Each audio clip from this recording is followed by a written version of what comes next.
Dieu a besoin de nos jours d'une armée de vainqueurs pour frayer le chemin à travers les forces sataniques jusqu'au cœur de Dieu. Et à mesure qu'elles avancent, elles frayent le chemin à d'autres qui les suivront.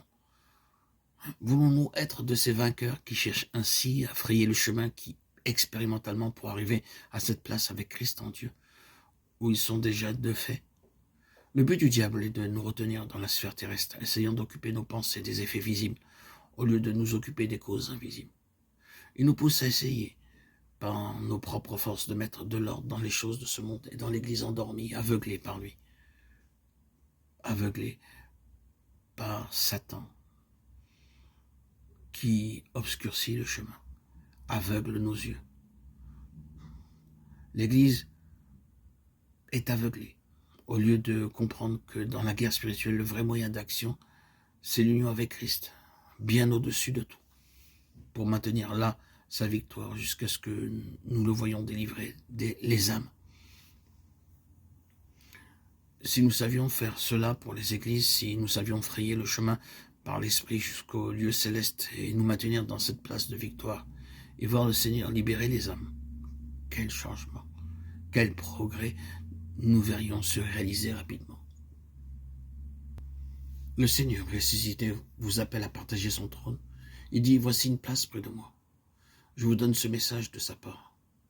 Puisse-t-il pénétrer dans votre cœur? Voulez-vous l'écouter? Quittez vos demeures terrestres. Si l'on vous chasse de vos églises, il y a une place auprès de lui. Si vos amis vous rejettent, il y a une place auprès de lui. Asseyez-vous là avec lui. Voilà ce dont nous avons besoin aujourd'hui, une place auprès de lui. Voici une place près de moi. Je lui donnerai de s'asseoir avec moi sur mon trône. Apocalypse 3, 21.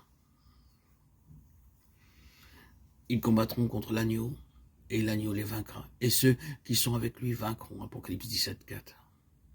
Mais ils sont appelés élus, fidèles. Tout dépend donc si vous êtes fidèles. Il faut être fidèle.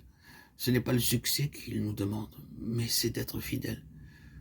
Vous n'êtes pas appelés à réussir.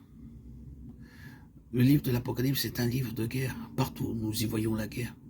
La guerre contre les deux témoins qui, en apparence, furent vaincus et dont les corps furent laissés dans les rues de la cité pendant 3 jours et demi. Alors que tous les habitants de la terre se réjouissaient parce qu'ils pensaient être débarrassés d'eux, cependant l'heure vint où les deux témoins montèrent au ciel à la vue de leur ennemi. C'est la guerre. Guerre contre l'agneau, guerre contre l'Église. Lisez et vous comprendrez le secret de la victoire. Si vous, enfants de Dieu, êtes prêts à frayer le chemin jusqu'à la lumière céleste, Dieu descendra parmi nous avec puissance. Que Dieu le fasse. Que le Seigneur nous conduise à la victoire. Amen.